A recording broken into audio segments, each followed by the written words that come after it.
Ассалаумағалейкум. Lexus GS 300 бізде бұл жігіт Орал қаласынан келіп тұрған болатын. Диагностика түсіріп қараған болатынбыз. Бізде ошибка расында көп. VVTi датчик дейді, катализатор дейді, бірталай ошибка шыққан болатын.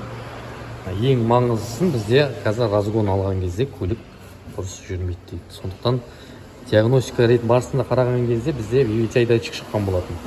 Сол датчикті осы жігіт екеуміз қолға алып датчик тексеретін боламыз. Қазір мен кішкене тоқ беріп ашып қаратам, ойнатып, мына ішіндегі вал ойнау керек, арға бер қарай. Егер ойнаса, онда датчик дұрыс жасап тұр деген сөз. Мен тоқты қазір көбейтем, датчик кішкене түсті.